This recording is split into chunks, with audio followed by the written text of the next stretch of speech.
Welcome back to the Culture of the Future lecture series promoted by CETAPS. CETAPS is the Center for English Translation and Anglo-Portuguese Studies, based at both the University of Porto and the Nova University, Lisbon. CETAPS is a dynamic research center that brings together more than 100 senior and junior researchers with a common purpose of promoting scholarly work and activities with high national and international reach.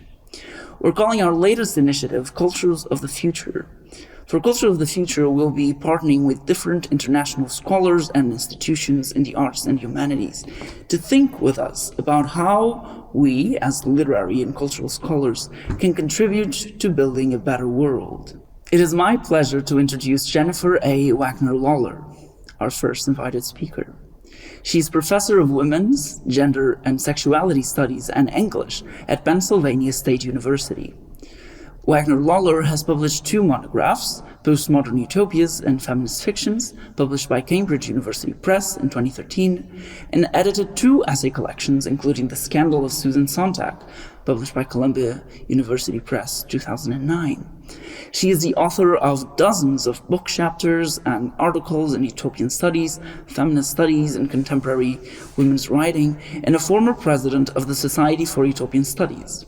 Her current work looks at the cultural significance of plastic and plastic waste and its impacts on the environmental crisis. She has published several articles on plasthetics, a term that she incorporates the study of plasticity as a trope and the hermeneutics of plastic artifacts in literary and artistic texts. With Fatima Vieira and Peter Marks, she has also co-edited and contributed to the Palgrave Handbook of Utopian and Dystopian Literature, just published earlier this year. This is the third and last part of Wagner-Lawlor's The Force of Gender lecture. Welcome, Jennifer.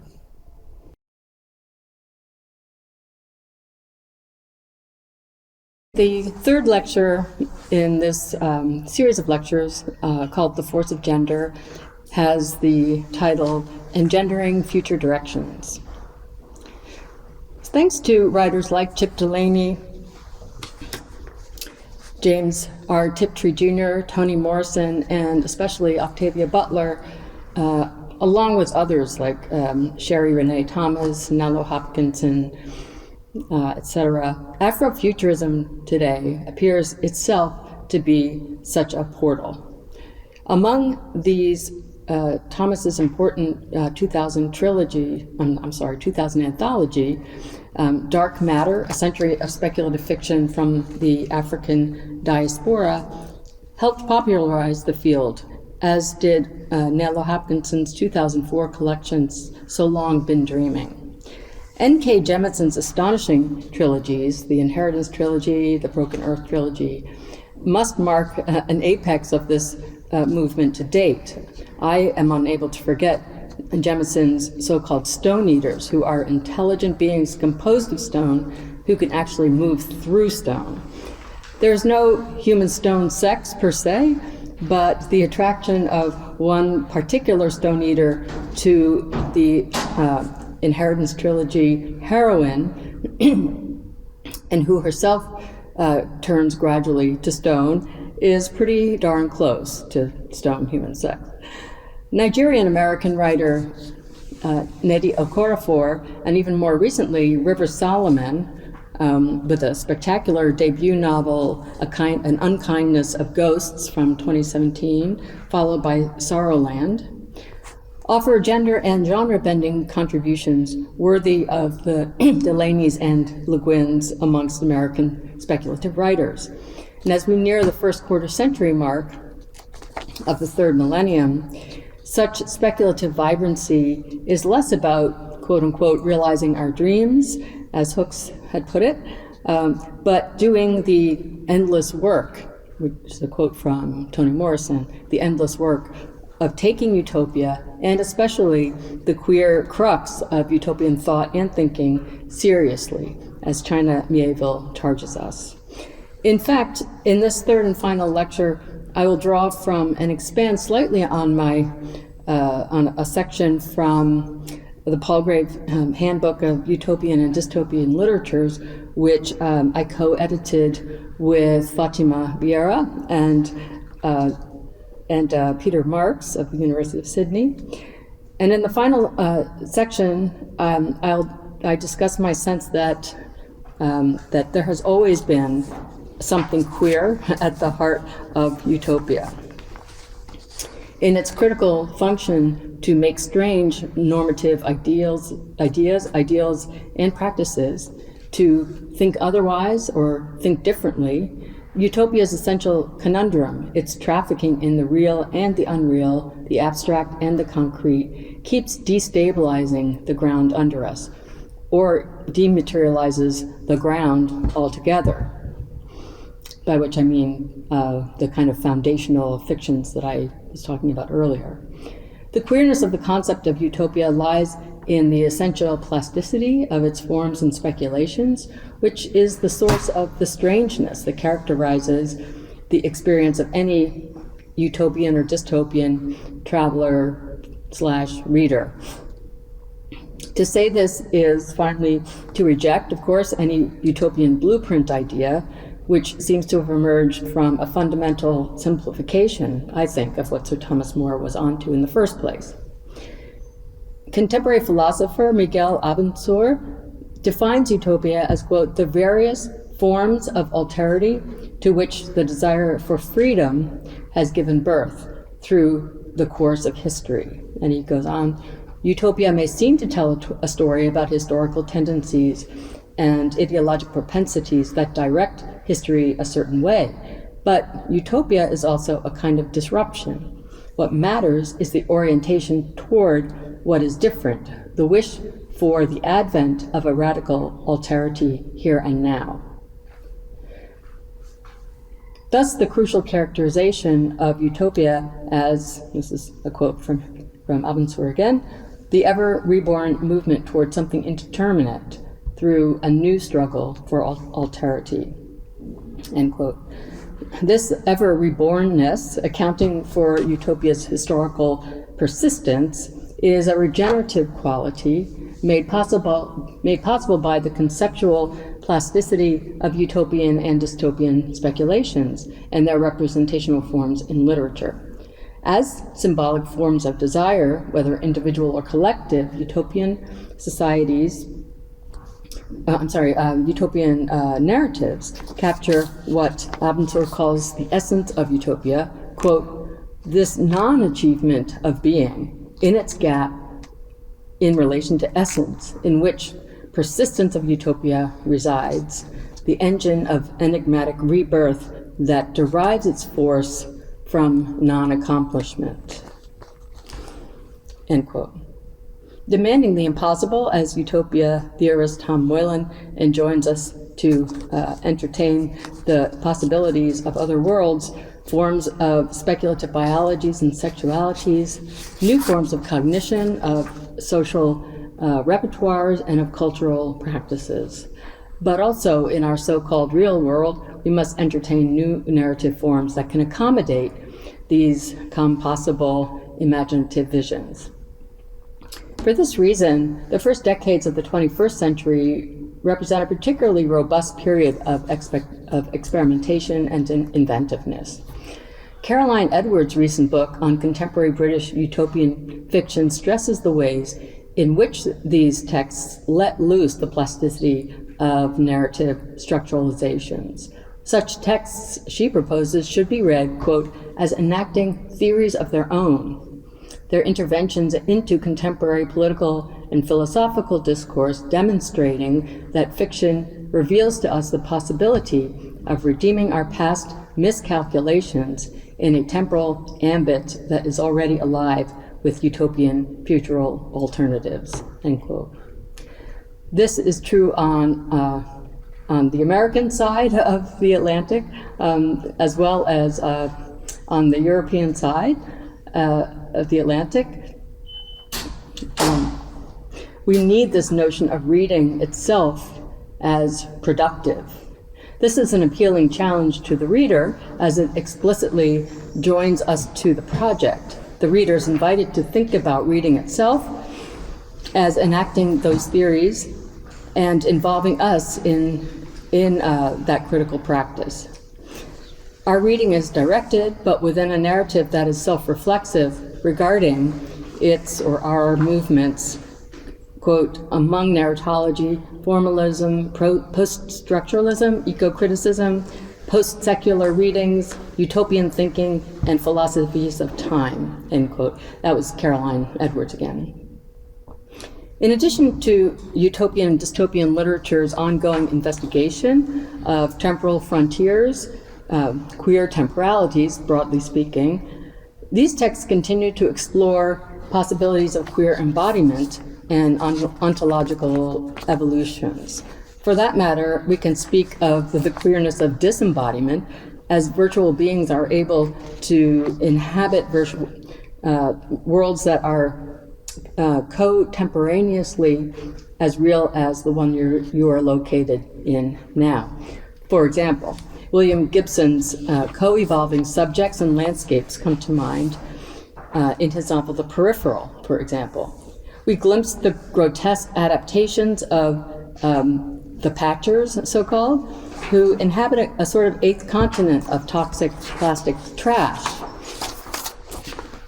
The direct descendant of today's Great Pacific Garbage Patch. We already know the toxicity of plastic is such that it can, because it already is, affecting the fertility of human beings and the morphologies of sexuate bodies of animals. So, in Gibson's so-called Patchland, we find inhabitants with all kinds of morphological changes, inhabitants with several penises or 3 breasts, sometimes on the same individual.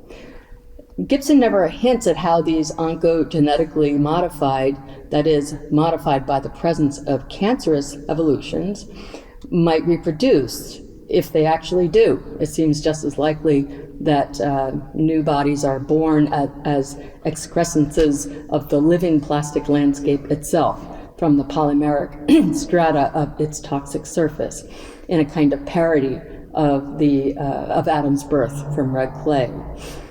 The surfaces of both the land and the people are what seem most appalling to us and even to other characters in the book. The land surface is smooth but dull white, the color you might see in plastic detergent container in a landfill that's photodegraded over some years, since a landfill is precisely what the patchland was.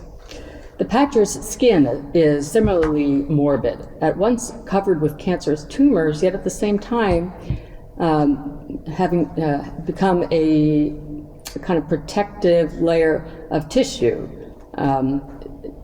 So that while all human skin, our human skin has plasticity, the Patcher's skin is plastic in a more literal way, as from what we can understand. Their skin is some kind of hybrid tissue of organic and plastic composition. One of the persistent tropes of queer literatures, indeed in queer studies generally, is the organ of the skin.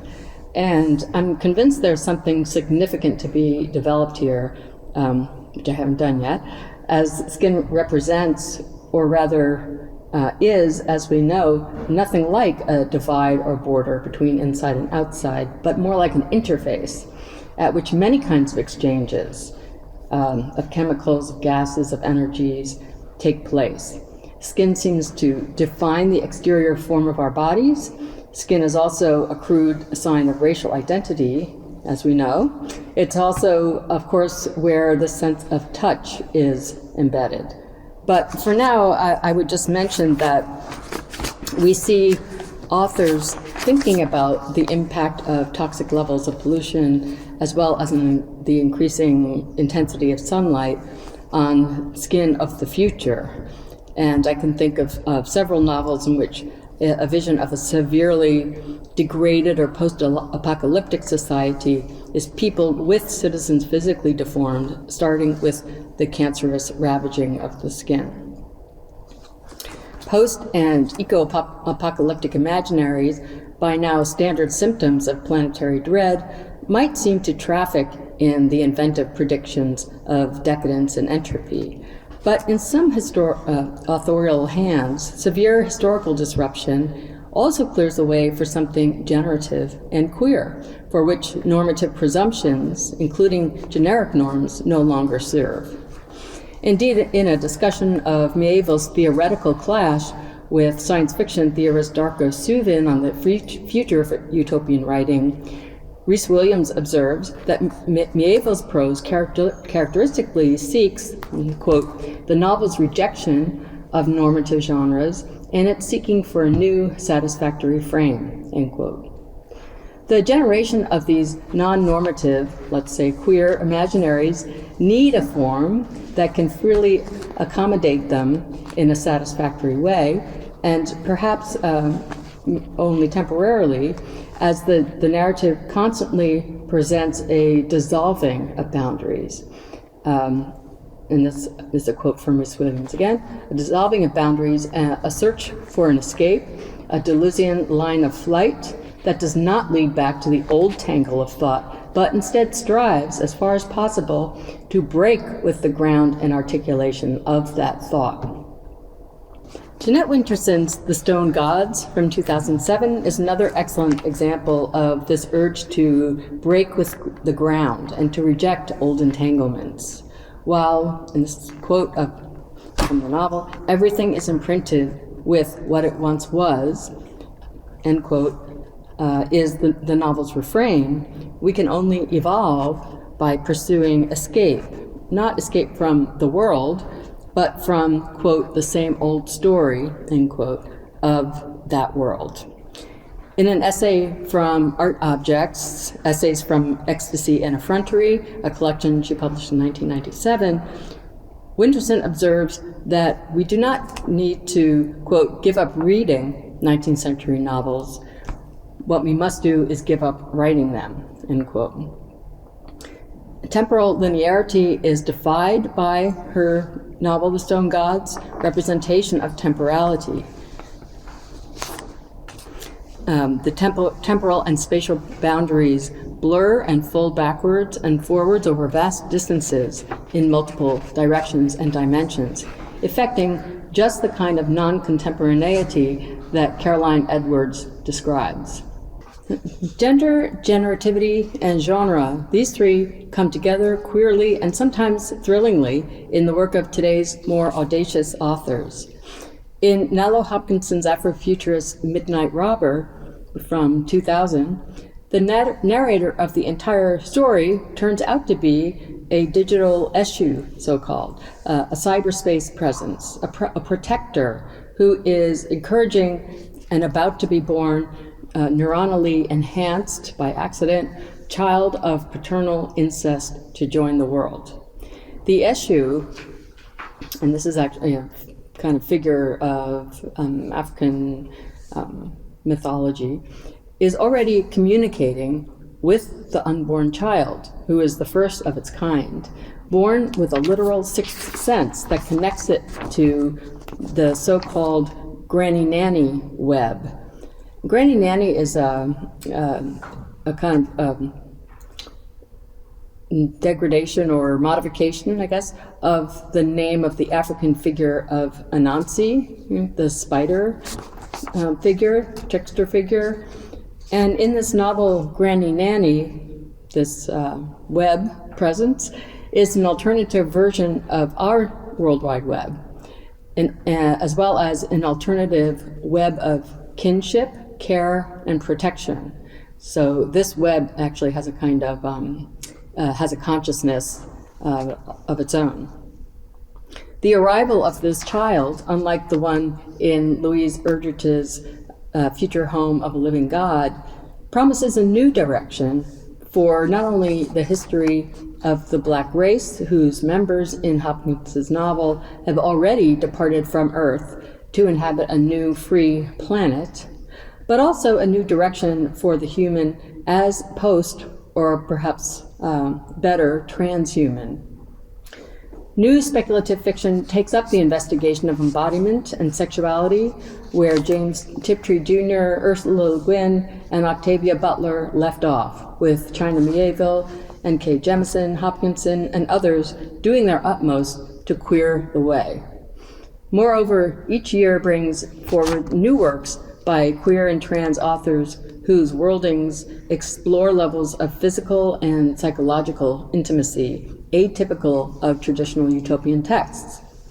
A 2017 anthology entitled Meanwhile Elsewhere, Science Fiction and Fantasy from Transgender Writers, edited by Fitzpatrick and Plett, may be the first such publication to pointedly resist tropes that simply do not serve.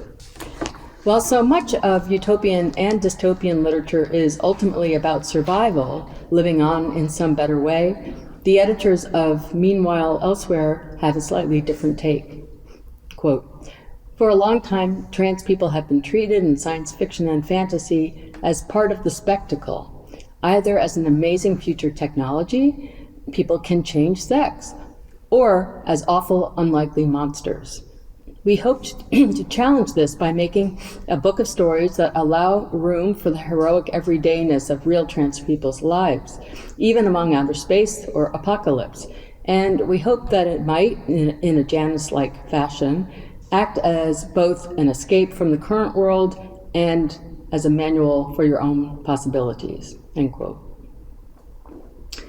While one might raise an eyebrow at the idea of wanting anything called a manual for such purposes, we can appreciate the statement's utopian resonances. And in several stories of the anthology, the authors engage the utopian in repudiation of Lee Edelman-inspired nihilism.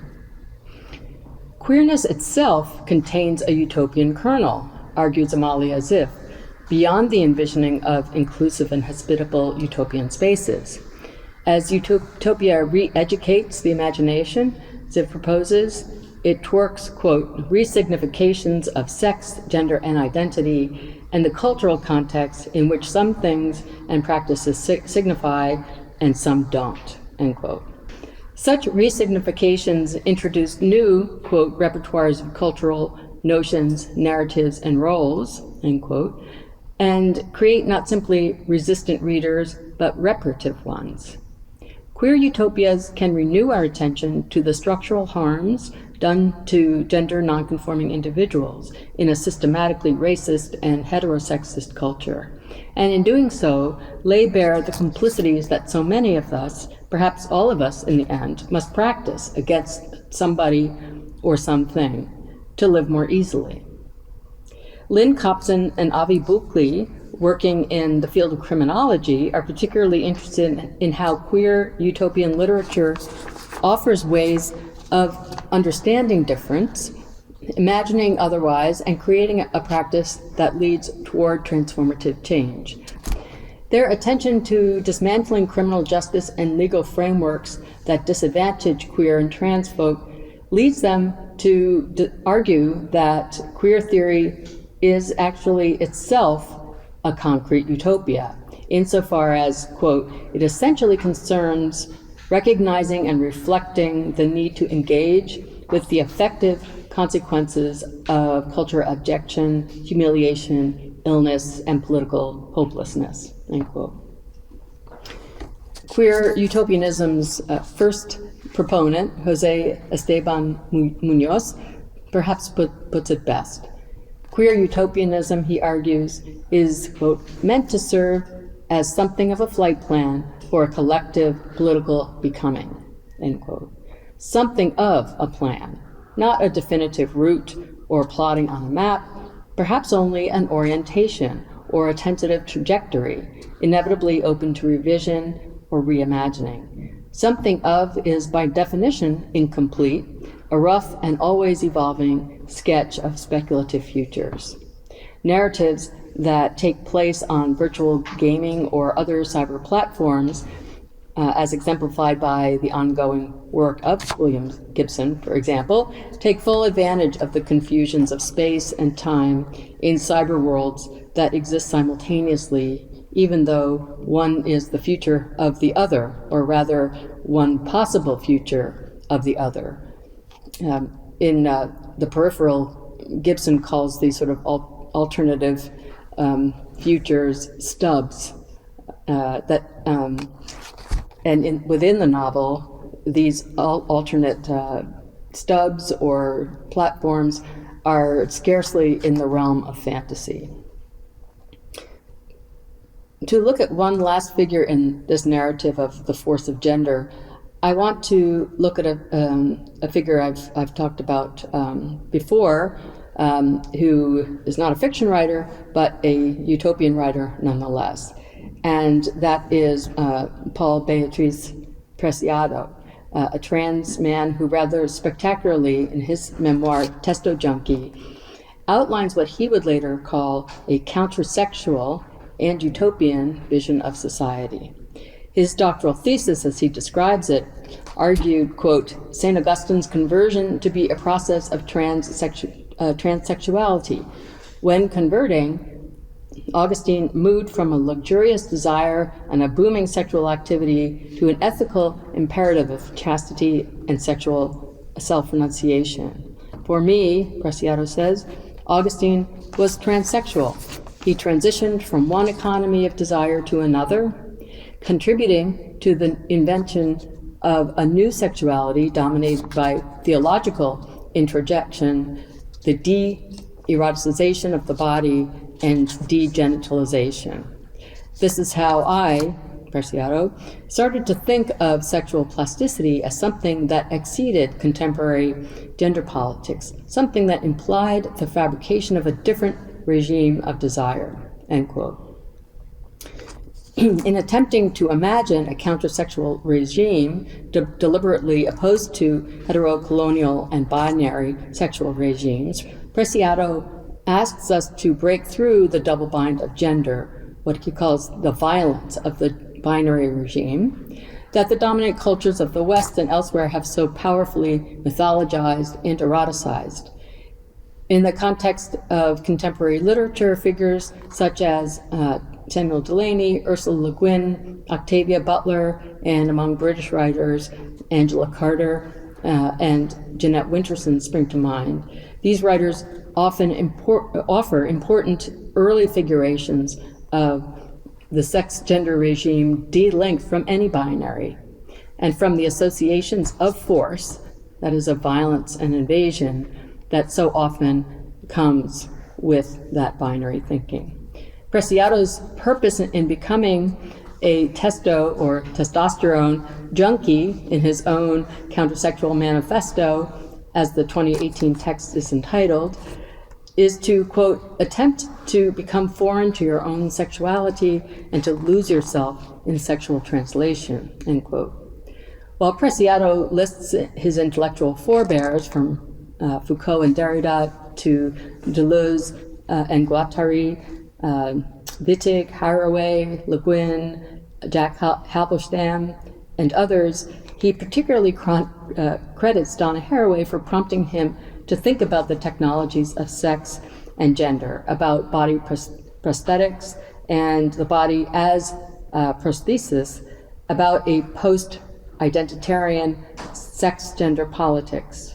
Preciado, too, would rather be a cyborg than a goddess, a cyborg whose unique being lies at the interface of body and machine, where the ontology of becoming, of the not yet, the emergent, is that space of creativity and wonder, even possibly of the sublime. Preciado's work helps me to reflect in unexpected ways about the force of gender with which I opened this essay, as he traces what he calls the pharmacopornographic production of somatic fictions of femininity and masculinity. That is, between the invention of the pill and of Viagra, artificial hormones are, Preciado argues, sexo-political fictions, techno-loving metaphors that have the capacity to be swallowed and digested, absorbed and incorporated. They are pharmacopornographic artifacts that can create physical formations that become integrated with formations such as our medico-legal institutions, the nation states, or global networks through which capital circulates, end quote. I could not describe the dynamic metaphorical levels at play in Gitson's novel better than that sentence from Preciado. And Preciado fully recognizes that what's also being constructed is a set of utopian, dystopian narratives, expressions of the dominant neoliberal capitalist sex gender regime's, quote, structural foundation of essentialism and the fetishization of the sex organs. Preciado reminds us, important in the context of my interest in the force of gender, that the word organ derives from Greek organon, which means implement, tool for making or doing, literally, quote, that with which one works, end quote. So this sense of work, force, ergon, energia, I think Preciado's onto something very profound here in suggesting that sex organs are working, producing, and sustaining an idea, a model or regime, even, of sexuality.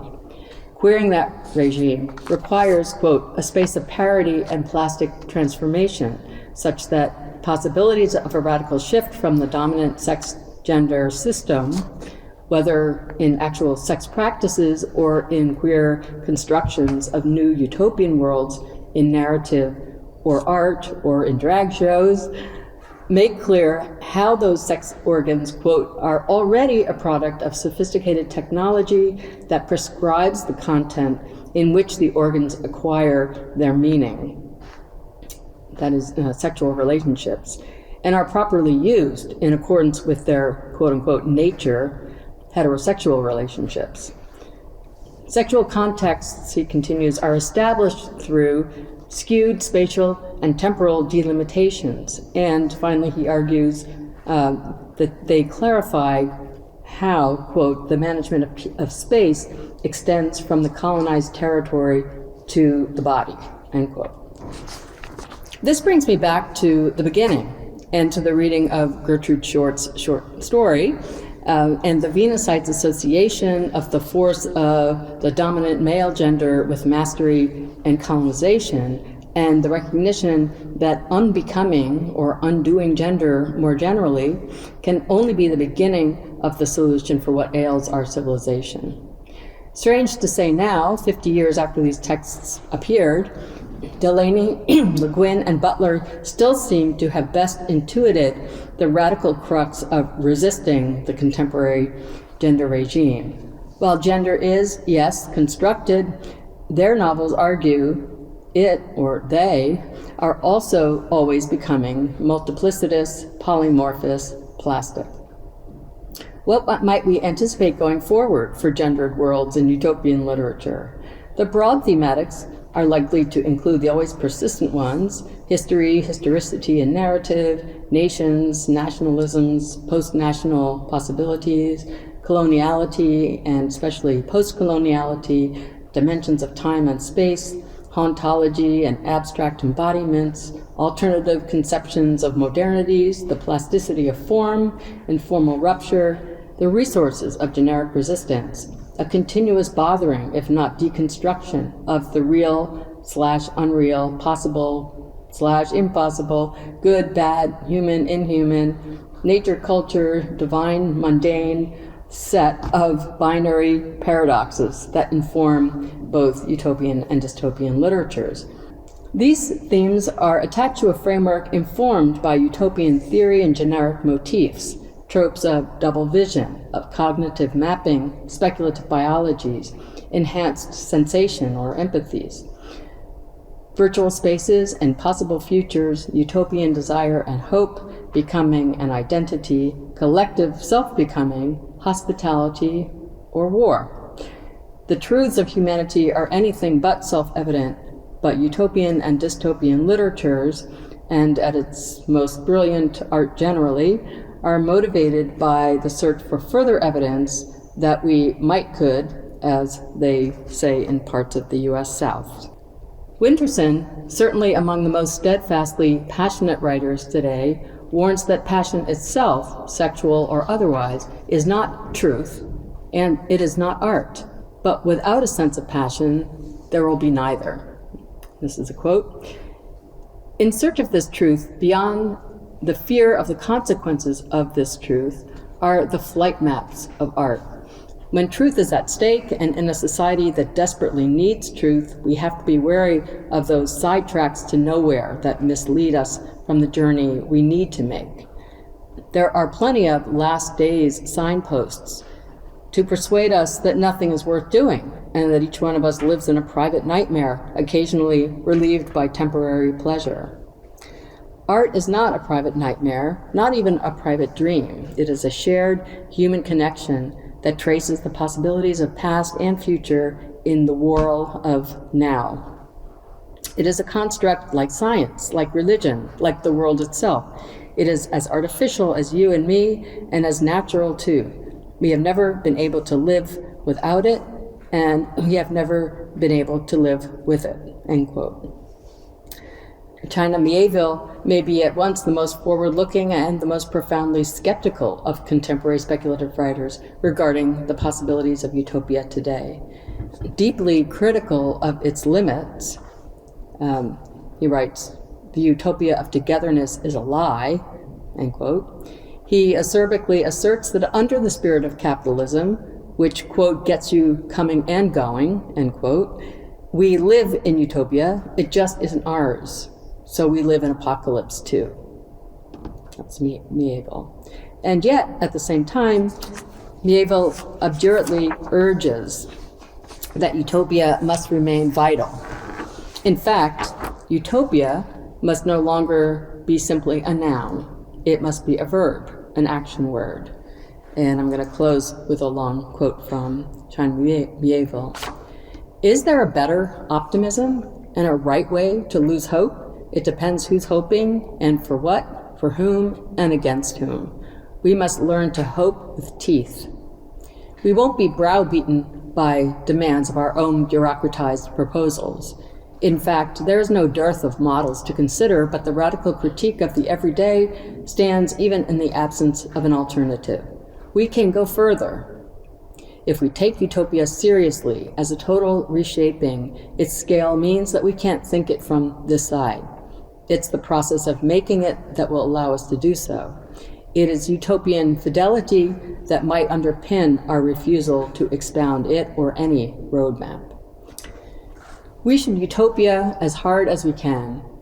Along with a fulfilled humanity, we should imagine flying islands, self-constituting coralline neighborhoods, photosynthesizing cars bred from biospliced bone marrow, big rock candy mountains, because we'll never mistake those dreams for blueprints, nor for mere absurdities, end quote. In that reshaping, those dreams, I wonder, will gender go last, or must it go first? Thank you.